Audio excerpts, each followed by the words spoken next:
We're the voices of experiencers, and we are the experiences with extraterrestrials. My bedroom had a doorway in it, a door that went outside to our backyard. And I woke up one night and there was all these colored lights still in the room coming through that window. And so I got up and I looked out into the backyard, and there was this classic kind of flying saucer sitting in the backyard, with all this fantastic light spinning around.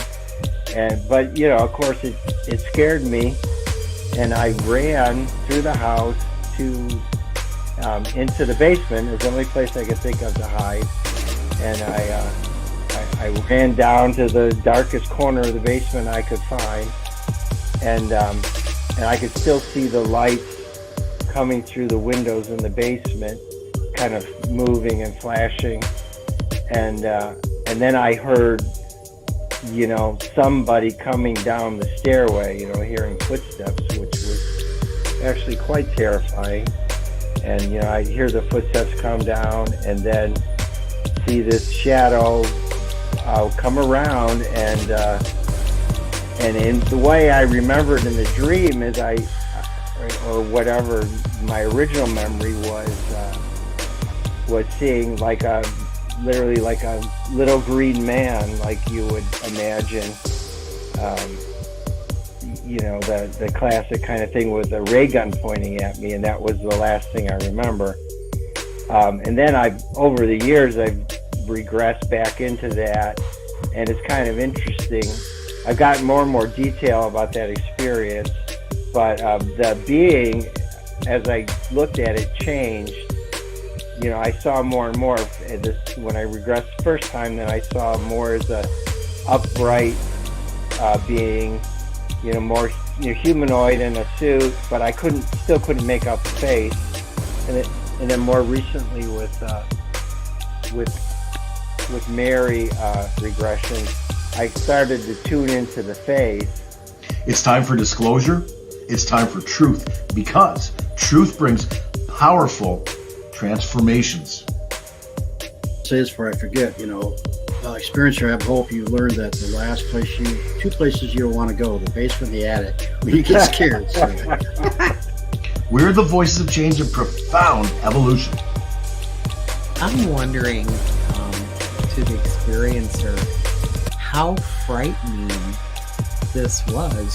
I mean, if you had memory, even though you thought it was a dream, but you remembered this all, growing up, how terrifying was that? We're the bridge between two different worlds. I found the description that you gave of the face and how it seemed to change interesting. And the thought came into my mind that I think it's probably happened to me, and I know I've heard of many other people saying the same thing over the years. Profound integration is coming. I love it. I'll tell you, it's amazing what these people can do. I'll tell you though, what got me when you said you heard footsteps, because when I see these folks, especially the gray people, they're not even on the ground, their feet. They're like kind of, I can't explain how they walk. Like they were, glide. Yeah, they glide, and they just who are extraterrestrials. We are the voices of experiencers because we are the experiencers. It's time for disclosure, and it's time for truth, because truth brings powerful transformation. And we are the voices of change. We are about evolution on an expansive level, living life without fear and becoming the bridge between two different realities. Profound evolution is here. Profound integration is here. This is the Voices of Contact. Hi, everyone. I'm Mary. I'm a channeler and psychic medium. I'm also a hypnosis regressionist for ET experiencers, and I work with MUFON doing regression work. I also work with PTSD experiencers, paranormal experiencers, and victims of crime to assist them in recall. I'm really looking forward to another amazing show tonight with our panel. I just want to say to you guys that the work that you're doing here with me is so impactful. Like literally, it's life changing. And I thank you for being a part of it and being here with me. It means more than you realize to me as well as the listeners. So, allow me to introduce some of my most favorite people. First, we have Deb and RJ DeRoos. They're authors, paranormal UFO researchers, and they're experiencers themselves. And they also are the founders of the Michigan UFO Contact that happens every year in Houghton Lake, Michigan at the end of September. They're owners and managers of Mystical Awakenings Radio, Mystical Awakening Podcast on the YouTube channel, and at the Mystical Awakenings Metaphysical Store in Houghton Lake, Michigan. Next, we have the fabulous and well-loved Michael Carter. He is a lifetime UFO contactee, author of Alien Scriptures, Extraterrestrials, and the Holy Bible. He's also a regular consultant on the History Channel's Ancient Aliens series and the Travel Channel's UFO Lost Evidence series, as well as being featured in several UFO documentaries. Last but definitely not least, we have our amazing new panelist, Deborah Jordan Cabo. She was the central figure in Bud Hopkins' international bestseller, Intruders, The Incredible Visitations at Copley Woods, which was actually made into a CBS miniseries in 1992. She's co-author of the book Abducted, The Story of the Intruders Continues, and author of Extraordinary Contact, Life Beyond Intruders. She's a former Indiana MUFON investigator and co-founder of her own paranormal group, Paranormal Underground, and host of the Midwest Paratalk podcast. Hi, everyone. How are you guys tonight? Good. Great. I wish we could do this every day instead of waiting a whole week. I know. It seems too long, doesn't it? It does. Got too much catching up to do. For sure. So you guys are going to love this regression tonight. So we have our experiencer back from last week. But what our audience doesn't know, because they weren't a part of that show because, well, I wouldn't record. This is a part of the regression that originally when I tried to record with this experiencer, it completely cut out. So like halfway through, it was getting nice and juicy, really good information. Then all of a sudden, my whole computer just glitched, which wasn't a big deal because like the recording system I used, even if you lose it, as soon as you pull it back up, it pulls up the most recent one. Okay. And when I pulled that up, it recorded absolutely nothing. So I decided to try to like outsmart ET and write it all down because I take notes to the whole thing. So wrote it all out. And then if you guys remember, when we tried to record, the whole thing, all it did was like glitch me and make me sound like a chipmunk until I got pissed off. And we just moved on to the next one. And then like it recorded just fine after that. Like there was no issues whatsoever. So apparently they weren't ready for us to get the message out. So fingers crossed. I think they're ready now because they've let us get this far. Oh, I'm excited. But this one, just to give a little bit of background, is when he was a little boy, and if I remember correctly, and when I have the experiencer come in, I'll have him give his background. But I think if I remember, because it was a long time ago, he saw lights in his backyard. He went down to his basement and he saw an ET being standing in his basement. And then the ET, what he remembers to the regression, takes him onto a mothership to a completely different place. So I'm going to bring the experiencer in real quick. Can you give us a little bit of background that led up to the basement and then what you were seeing in the basement? Sure. So, hello, everybody. Hello, and Hi. and thank you. So I was very young, probably 5 years old.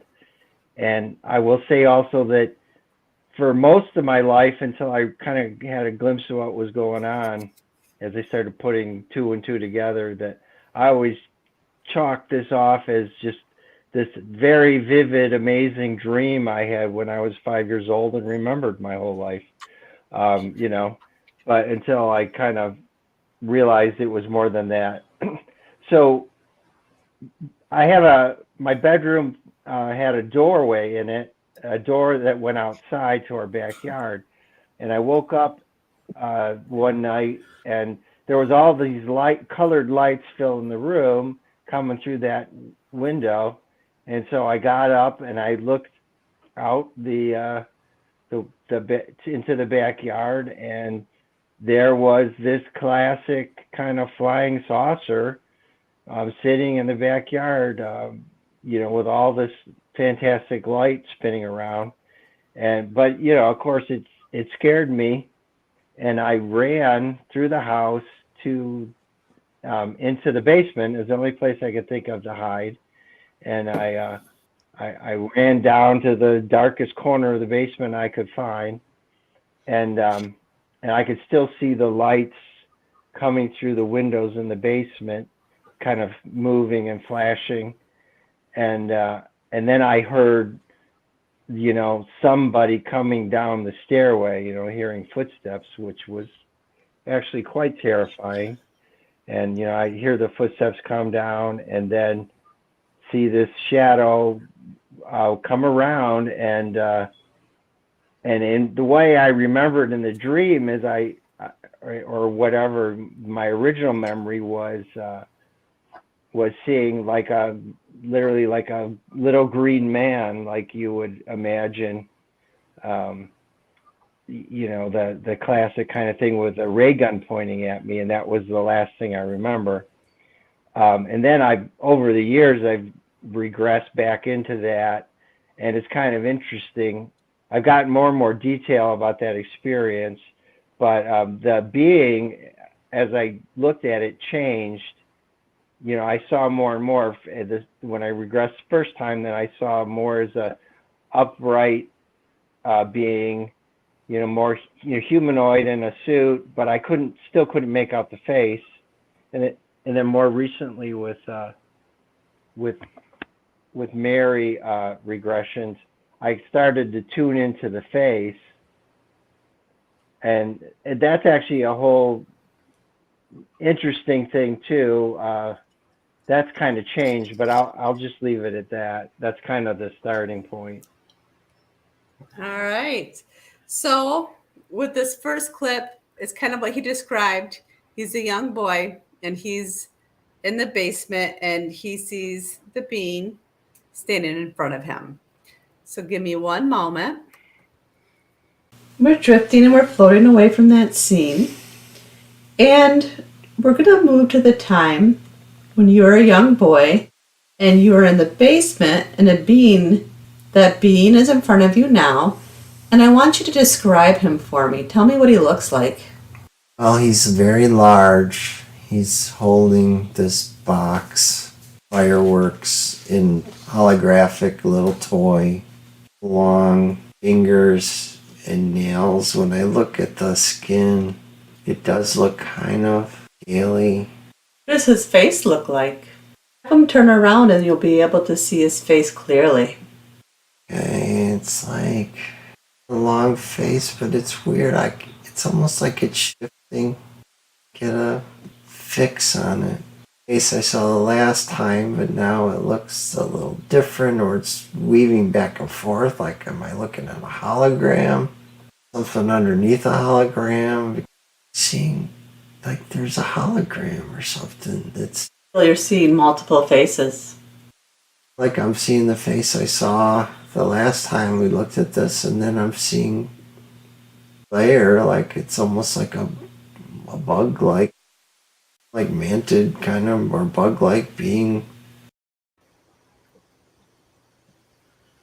So I just want to say this before I forget, experiencer, I hope you learned that the last two places you don't want to go, the basement and the attic, when you get scared. So, That's right. I didn't have many choices. Okay, so I just wanted to get that out there. Yeah, right. That's like what you don't do in a movie. Yeah. Don't go in the barn with all of the hanging chainsaws. Right. Go and get Right. Yeah. Let's go to the basement. Reverend Carter, I believe, he does his filming in the basement. Oh. Yes, I do. But I have all my friends here. So when they come, they'll be welcome. Nice. Right. So that was interesting. It reminds me when I was young too. I had an experience where I I was probably about 8, and I lived in the city. And in the early '60s, back then, you came in when the streetlights came on. But I found myself outside all by myself, and I was about 5 houses from the intersection, and I saw a UFO land right in the intersection, and somebody get out, and I ran behind these bushes in this house that I knew the people there, and I don't remember what happened after that. I'm going to have to get regressed on that, but yeah, I could vividly see the lights on it. I could, it was definitely a UFO landed right in the intersection, probably about 20 feet around, and I saw a being get out. And when I thought about it the other day, something came to me. I remember turning around and seeing a being touching my shoulder, and I had to stop because when I was young, I wasn't handling it very well. So all the experiences I had, but I'll have to get regressed by Mary one of these days and figure that out. Wow. Yeah, I'm wondering to the experiencer how frightening this was. I mean, if you had memory, even though you thought it was a dream, but you remembered this all, growing up, how terrifying was that? It was pretty scary, hearing the footsteps coming down the stairs. Just that whole experience. Yeah, it was quite frightening, for a 5-year-old. Yeah. Right. I found the description that you gave of the face and how it seemed to change interesting. And the thought came into my mind that I think it's probably happened to me, and I know I've heard of many other people saying the same thing over the years about similar circumstances where sometimes what you think you're seeing is what, like, they're projecting an image to you so that you'll see something other than what they actually are. People have seen them like owls. I think I saw one when I thought it was a deer coming down the road straight ahead at me. One time I thought it was an old woman, but she kept kind of looking like between them and then an old woman, and kind of vacillating back and forth. So I wonder if you were experiencing some kind of a screen thing, and Exactly. It was, and you were breaking through somehow. It was either weak or you were strong, and it was breaking. You were getting images of the actual thing as well as what they were trying to make you think that you were seeing, so you wouldn't be as afraid because you recognized one thing more than another, or one thing might have been more scary than the other. You know what I mean? So right. You're exactly right. Yeah, and that's what came to my mind when I heard you saying that.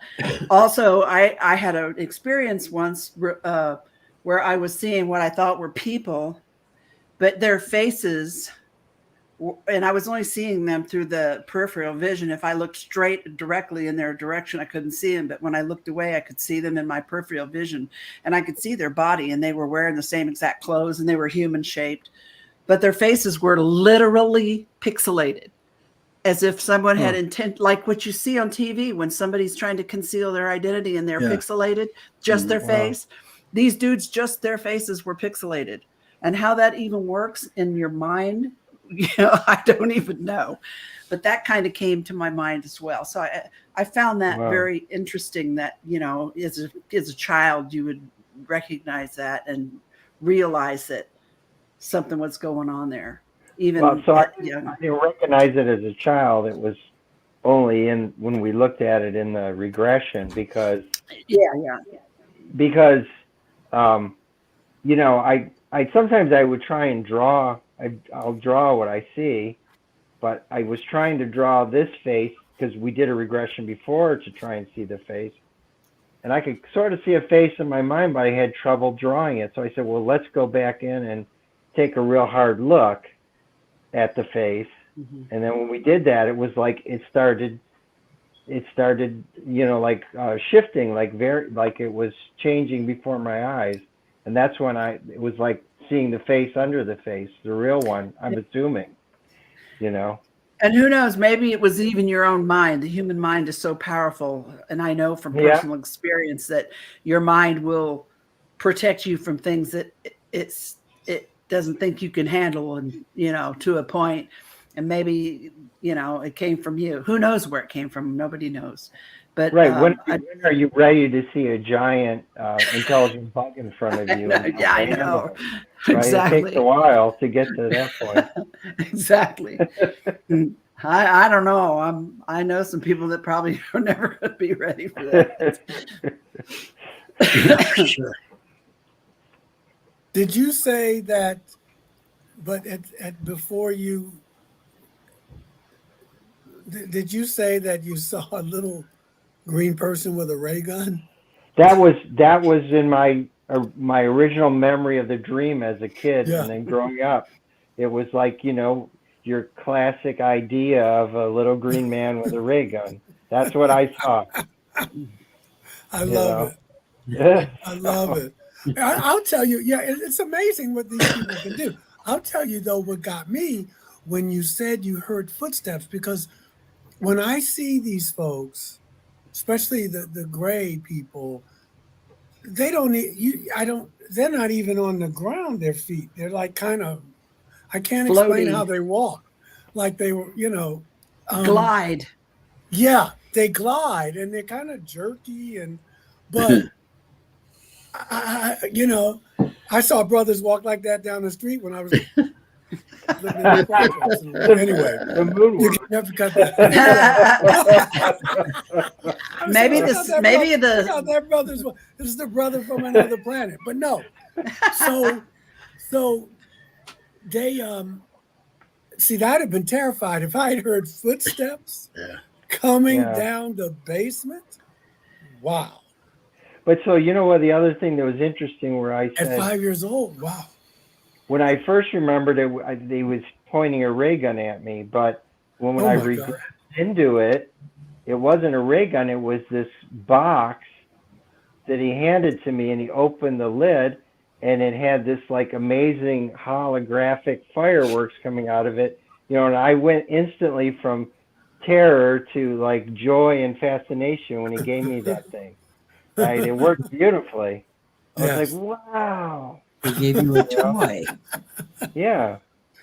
Yeah. So that was a weird detail that think that. But it got you calmed down a little. Oh, big time. Yeah. And And it's then amazing. I could feel walking up the stairs. I could feel the hand on my back in the regression of me walking up the stairs with me, and then me just staring at this box like this is the coolest thing I've ever seen. Yeah. Yeah. They'll use every trick in the book to get you. Yeah. Yeah. Yeah, it's almost comforting to, week after week, we hear experiencers oftentimes say that they did little things to calm them. Yeah. And their name is Bob. Yeah. I wish they had done that Or for Bill. me. No, it was Dave. Dave. That's right. Dave. Now, I will say before I play this next clip, this is not the first regression that we've done where we regressed somebody and they talked about being a little boy. And the other one, he remembers being in his room, and it's not the same experience, or it's a different one where his conscious memory was when he was a little boy and he remembers little green men standing around bed. So it just fascinates me. I think that's that child connection. That's how you see it versus what it is. I wonder if that's an overlay they use, for children. Yeah, like a screen memory. Yeah. Yeah. It seems like you're kind of like a frequent flyer. It seems You that have way. to look at your air although, miles. I don't, Yeah. You may be able to get a free ride next time. Yeah. I think I don't remember most of it. Yeah. Though, you know what I'm Yeah. saying? So you get the thing that showed up on my leg week and a half ago. It didn't look normal, and I Oh don't my remember God. getting caught. Yeah. And it looked like two rectangular prongs marks, but no pain, no blood, Right. and but I don't remember anything but I don't remember getting that happening either. So it's kind of like, But that's okay, how it goes. That's how interesting they to do it. know. Yeah. I mean, what you're describing is textbook. Screen memory, Yeah, it's weird. marks, no memory. It's classic. Well, and some of the ones where I remembered the detail, like live, no doubt about it, it was very orchestrated. Like, Mm. I knew there was once where I just had a telepathic message to me driving home one day, as clear as a bell, that said, on a certain date, November 2nd, 2 a.m. And so I had I don't know, 3 or 4 months to just think about Yeah. that. And then sure enough, November 2nd, 2 a.m., they took me. And it was very orchestrated because I think they were trying to, it was like an inflection Mhm. point. Oh, we're going to wake you up more. So it was interesting. Yeah. Anyway. Powerful. All right. So for this next clip, this is when the ET being takes him aboard a craft. So give me one moment. Mhm. So you're in the ship with him now? Yeah. Where are you going?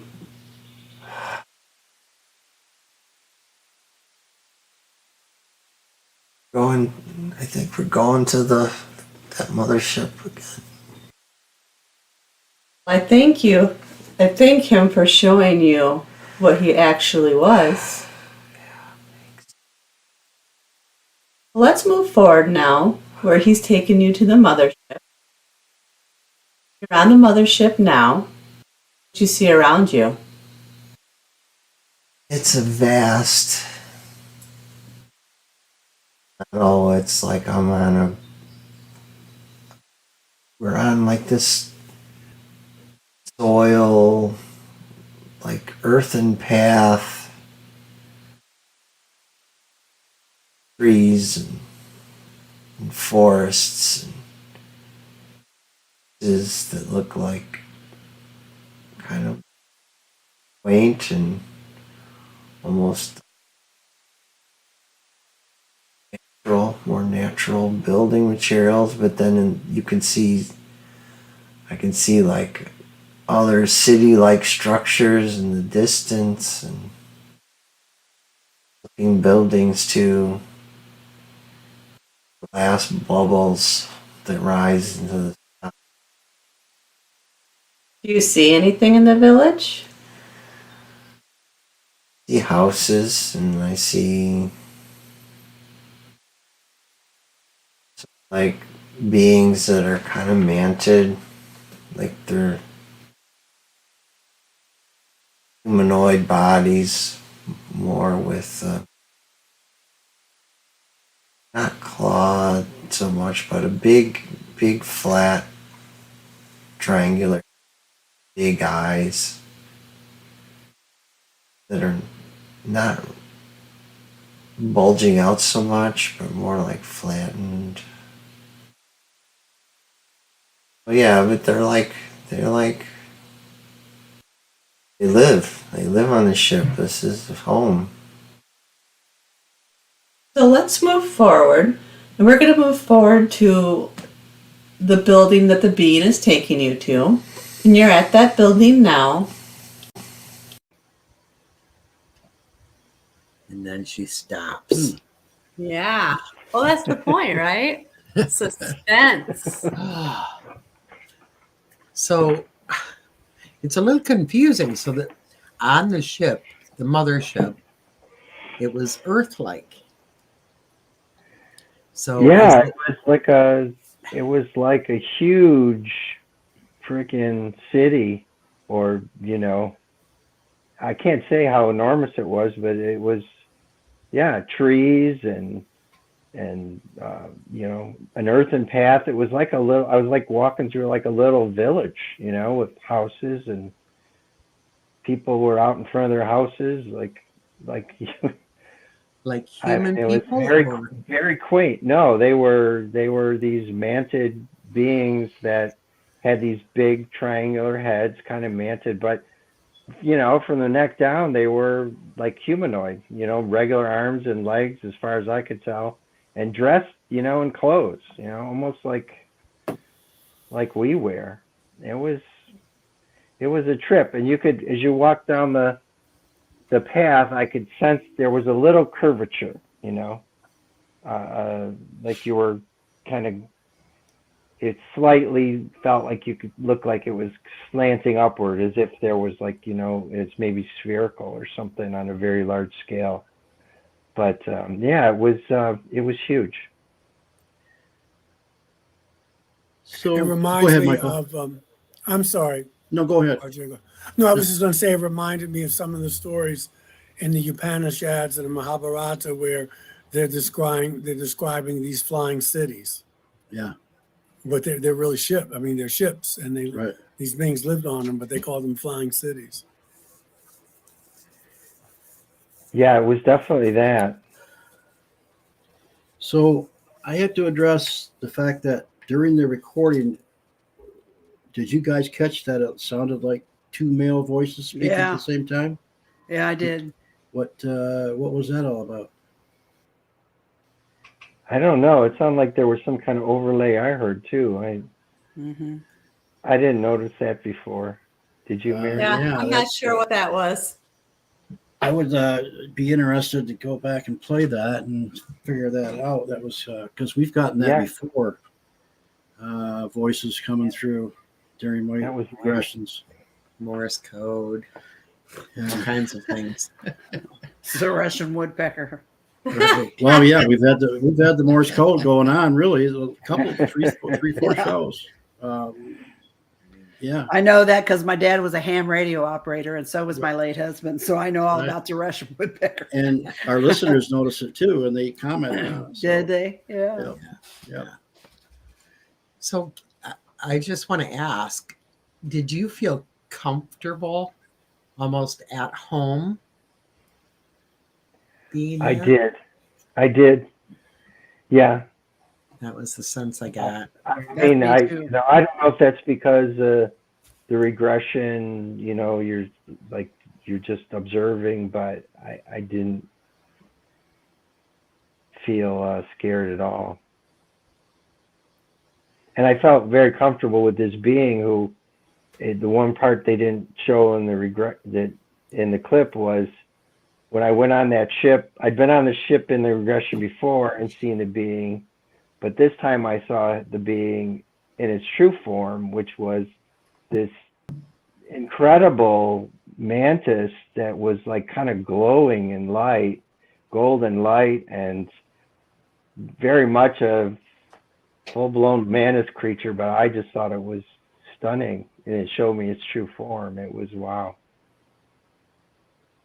Cool. Yeah, Gaia did a series on like 8 or 10 different different extraterrestrials, and the Andromedas were one of them. And they said they don't have a planet they live on. They actually live on a planet that floats through the air. So they build these incredible ships, and they're just there's cities in the air, and That sounds like what he just described. yeah. I mean, I definitely got the feeling like this is where they lived. You know, this Yeah. was home. So Yeah, it's interesting though that it was so Earth-like. You know, Yeah. I've been on one that had many, many, many different types of beings on it, and it looked a lot like a city, but not. I mean, there was a difference. You know what I mean? It wasn't real Earth-like, but this seems like it was. It did seem that way to me. Yeah. Some of the skyscrapers in the background looked kind of different. a little more futuristic, like more like bubble shaped, like stacked bubbles, you know, and towers. I know they were kind of futuristic looking, but Interesting. Kind of like Roger Dean artwork. You know, Roger, you're familiar with Roger Dean? Yeah. All right. So for this next clip, it talks about who he's going to visit while he's on this craft. Glass, bubbly like elevator. We get out. Going back to we're going to visit I call her the mother being. So we're going to this room being he's a part of the ship, like almost like liquid metal, right out of the wall. Take any shape, and it still connects to the wall of the ship, but it takes a form. Utterly manted. It's like this triangular head, and it's kind of like the people outside. It's like. So to give a little bit of background on that clip, he's going to visit what he's always deemed as the mother being. He comes into a room, and I'll have him describe this more. And interestingly enough, this is actually where the original regression that we did completely cut out. But he describes like seeing a different kind of being that kind of greets him before the mother comes in. And so I'll have him take over and describe what this mechanical type looking being actually looked like. So calling to the experiencer, why don't you give us your feedback and your description of what you were seeing? okay. So first of all, Mary, I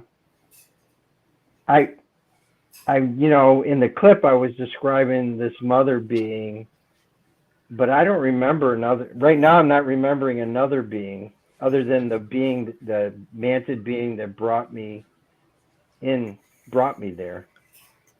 So. Well, in that clip, you were talking about the metallic thing that was coming out of the wall. Okay, I can talk about that. There you go. Yep. Yeah. So, yeah, it was really very wild, interesting looking. It had the shape of like these other mantids in a way, like the head, and I think it was like a medical kind of robot, but it felt to me like the ship was completely awake. The ship was alive and intelligent, an AI intelligence, if you would. But and I think we asked them about this, that the ship was imprinted sort of with the collective consciousness of this race, and so these beings are very, as a race, are somewhat collective, and so they connect with the ship, and the ship, you know, they all kind of know what's going on because it's almost like this unity thing. So this mother being just had a really loving energy. I felt a lot of love for it, and I was very little, and it was doing some kind of examination on me, and it was very strange, but you know, I felt love for it. It's weird. So when you say a mother being, I'm sorry, but I'm getting these visions of a hive or something. Is it that type of a deal, or? Well, I think there is a bit of a much more collective connection with this race, and the ship being sort of imprisoned with that was part of that also. But the mother being was just the sense that it gave off this very motherly energy Okay. to me, you know. Okay. So I was not afraid of it at all, even though it was examining me and it had these, sometimes it would, would like create like a tentacle or something Yeah. to do an examination. Kind of vaguely remember that, but I felt very okay with it, good with it. Weird. So again, these beings take the extra step or steps to make this little boy feel comfortable Mhm. and not Yeah. afraid. Yeah. Interesting. So do you feel a connection with these beings, like you are a part of them? Yeah. Yeah, actually, I do. Uh, well, I think there was another regression we did where we sort of met, what seemed almost like a mom and dad kind of thing for me, and they were definitely manted. So I don't know. I don't know what to think Yeah, of that. that But regression. that was the feeling. That regression came back to me as well, and I didn't know for sure if that was your regression Yeah. or somebody else's. So that's really interesting. Really interesting. Okay, so very possible starseed. Michael's going to spank me for that. No, No. no. I mean, anything is possible. That's one thing this phenomenon has taught me. Anything is possible. I just resonated with the ship because I've heard experiencers talk about that and read stuff where the ship is alive, it has a consciousness like the Earth does, and so there is a unity kind of thing there. But yeah, who knows? Yeah, I've heard people say, And I defer to him because he's having the experience. and I've heard people say that they've been taught how to fly some of these smaller ships, and a part of flying them is being one with the ship, and you use your mind Yeah. to control it. Yeah. So there's some kind of organic component to some of these ships anyway, Right. that connect with the person that's piloting it. Yeah. I've heard Direct that. neural connection to the ship. Yeah. It's, the ship's organic, and it just does Yeah. what you tell it, and you feel. Yeah. Mhm. Yep. Yeah. I mean, And- that motherly feeling you got could have been coming from the ship itself. Yeah. Exactly. Yeah. Not, Exactly. Right. I mean, I think the ship and that mother being were one and Yeah. the same. Yeah. Yeah. It kind of reminds me of, I used to, in my backyard years ago, I had a red maple tree that, I have one and I hug it all the time. It's the only thing that survived the tornado, and I thank it for being there. yes. It feels yes. like it hugs me. It does. Well, I Yeah. was going to say, I would meditate daily with that tree. I would sit right with it and I could feel it breathe. It would speak to me during meditation. I would get information from this tree, and I was totally, absolutely 1000% a part of, and it was very alive. And the whole earth became alive by connecting with this tree this way. And no, I wasn't doing acid.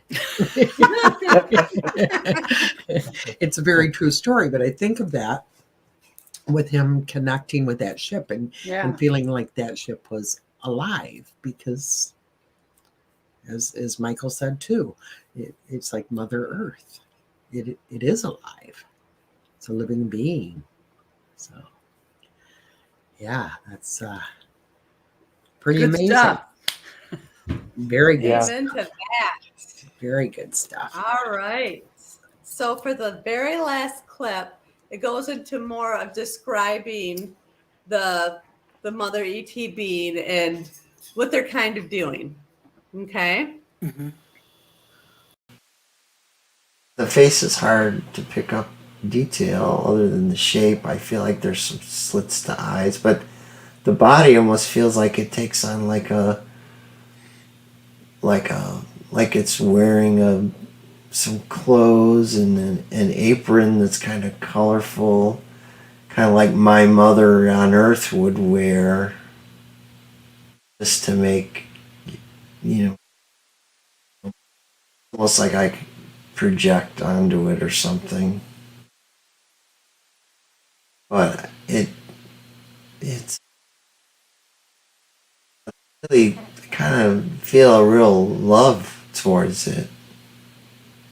What's your purpose in the room? Well, again, I'm very little here. Remembering what I remember the last time was where she said, see if I still looked human. To see if you still looked human. Carry DNA of other races. Traits are stronger. There's adjustments that need to be made. Do they do any healing work on you? They regret the suffering. What do they mean by the suffering? They regret what suffering? The asthma? Yeah, it's So what happens next? home. So then you go back home after that? Yeah.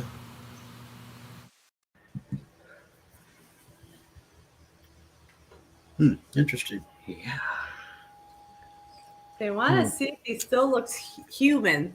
That's what intrigues me the most. Yeah. Me too, Mary. Yeah, that says a lot, doesn't it?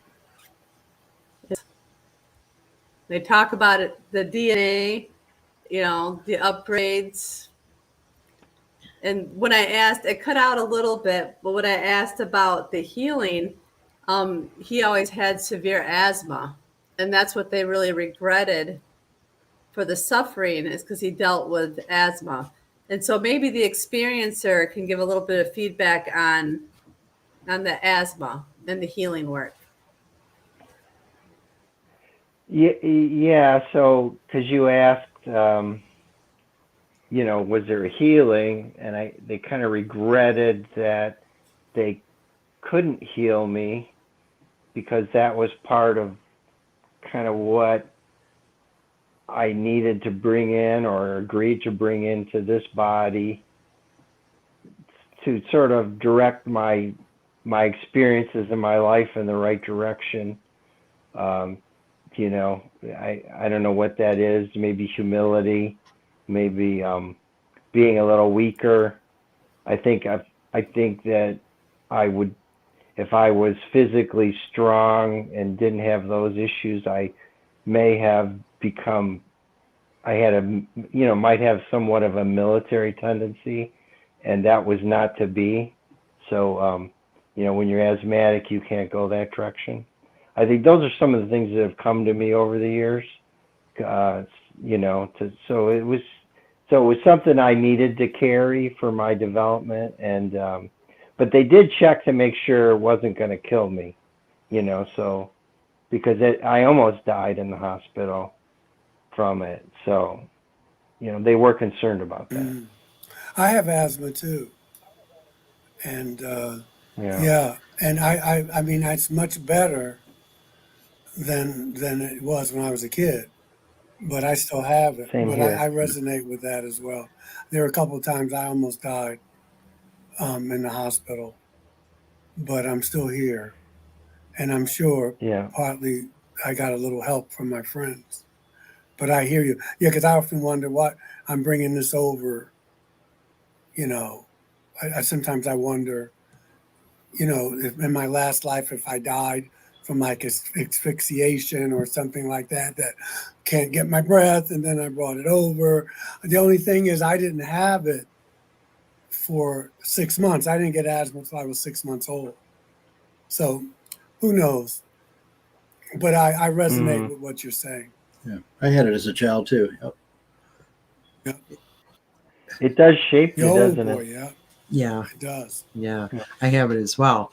But, this thing just clicked, and I might be the only one who wonders, is it something in the DNA that this atmosphere isn't quite correct for some people from some places? Oh, I've thought that before. Yeah. I've asked that question a couple times, like what, you know. So yeah. Yeah, I think that's the whole thing behind the hybrids, program. I think some species can't live in certain atmospheres, and that's why they have to do the hybrid thing so they can experience this. And I'm thoroughly convinced we're all from somewhere. We're all from some kind of DNA that doesn't originate on this planet. So. I mean, I think we're all aliens. Actually, Yeah. we're all hybrids to a certain degree. We're all aliens here on this particular planet. Right. Well, the story goes that the Anunnaki tried to use the Neanderthal man as basically to get their gold and do their mining, and they rebelled. So they put their own DNA into the Neanderthal. And voila, here we are, Homo sapiens sapien. And so that's how all of a sudden we just showed up. The problem was they found the women very attractive and had kids with them called the Nephilim, the giants that were 7 to 10 feet tall. And I guess the Anunnaki were even taller. So, and that didn't go so well either. And the story is that's why they flooded the planet, because these beings were not nice people. So Clean this mess up and start over.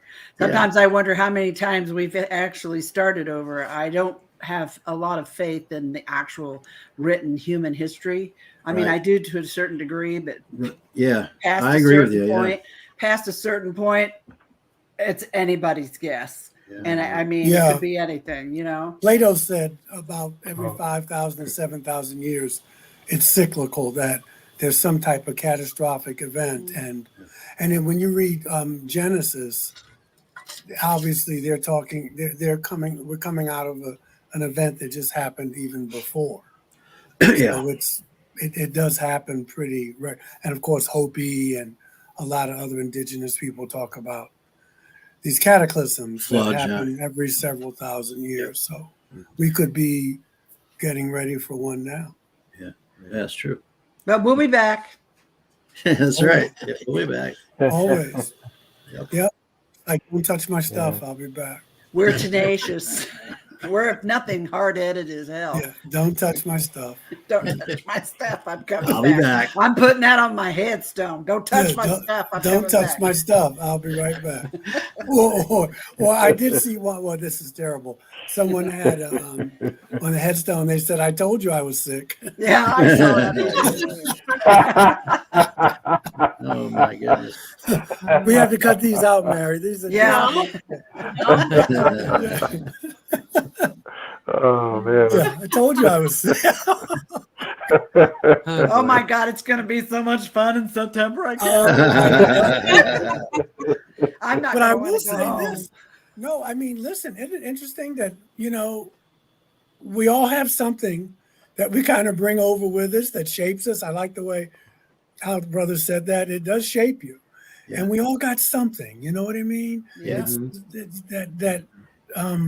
Like you said, maybe it's to keep us humble or, it makes you a little different, but it does shape. I think it kind of gives us empathy depending on what it is, because when you see other people struggle, you can say, hey, I know what that's like. Yeah. You know what I mean? Right. I know what that's like. It kind of, when you suffer a lot, actually, when you're young, I think it wakes you up a little bit more. I feel like I'm a marble in a slingshot, and the farther down, whatever it is that's running the show pulls me, and then it lets go, the higher up I can go. Yeah. So I look at all of my trials and tribulations in this life as a blessing in disguise. I agree with you, because even though we've all had these experiences, I think what what comes out of us is that we're still okay. We're still here. Exactly. It's made us who we are. Yeah, It- it yep. shapes you. It does shape you. Yep. Yeah. So I guess I could share one thing that I thought was interesting that came out in one of these regressions was that, I've been shown that I have some hybrid children, and Oh, I was wow. actually quite afraid, to actually look at that as to, how does that happen, Mhm. because you hear so many stories. I was like, I don't even know if I want to see that. But we went into it, and it was quite fascinating. At least with these beings, these mantid beings that call themselves the progenitor race, they I've heard that. it was like you were on. I was like in this machine that I'm sorry. It's like I seen something flashing out my window. So I'm wondering what that was. And it was like you were in this machine, almost like an MRI machine or whatever, but it like raised my vibration, my frequency, like really super high, almost like into light. And then they could they just sort of, they had like the energetic imprints of all this DNA, and they could like extract it out of me and then blend it with, at any ratio they want with other DNA from other races. It was all energetic. There was no like bodies or extraction of, sperm or egg or anything like that. It was amazing. And I was like, wow, okay, that's how they do it. It was wild. Nice. It is wild. New and improved. Yeah, I was going to say. Yeah, right. It sounds like something Jesus's mother may have gone through. Right. That's right. Yeah. Yeah. Without doing it the old-fashioned way, you know Exactly. what I mean? Mhm. Right. Yeah. A light birth. Yeah. A little tweak here, a little tweak there. Yeah. The old-fashioned way is just for us dense humans that like. Listen, I have no problem. I don't have any problem with the old-fashioned way. No, I don't either. Really, really don't. But only No, with I other tell you. humans, that's all. Well, That's right. That's right. It might not be a Yeah, choice, you though, have to right? forgive me, but I just, it's something to be said for the old-fashioned way. But again, and I mean, but virgin in Hebrew is alma, it just meant young girl. It didn't mean what we think it means today. But it could have been that. I mean, because the technology was such Right. that, probably didn't need to do it the old-fashioned way. Well, we don't. You do it in vitro. I mean, you do it now. With, we have words Yeah. for it now. Yeah. But they probably didn't have words for it back then. So, Right. yeah. Right. Well, they did. It was called Immaculate Conception, right? Well, they didn't have, that wasn't back then. We made that up. I You don't know. know. Yeah. Yeah. Well, Deb and RJ, before we go, you want to tell us a little bit more about UFO Con, when it is and what it's all about? Well, it's coming up real soon here. Real soon, September 22nd, 23rd at the Lakeside Resort and Conference Center in Houghton Lake, Michigan. You can find tickets online, possibly at the door, but we can't promise that. They're going fast now. But online at miufocon.com. miufocon.com. And bring a tons of jacket. speakers. 'Cause it's And, chilly. yes. And all of you are going to be there. Yeah, You gotta bring a it's gonna jacket. it's going to be epic. It really is. I can't look wait. at what's going on, and yeah, it's going to be. Very There's going to epic. be a lot to Very talk about. Yep. Very good. Yeah. So be there. Or I mean, be I can't square. imagine Or not be square. Or be square, right? I can't imagine not wanting to be there. Yeah. All right. Well, big thanks to you guys. A big thanks to our experiencer. This is Yes. a really big step for him. Thank you. Thank you for sharing. Thank this you, story. guys. Words aren't even enough.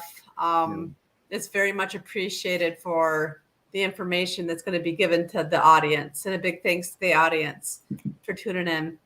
And we will see you guys next week. All right. Hey, love you. all. Peace. Bye. Bye. All right, everybody. Bye.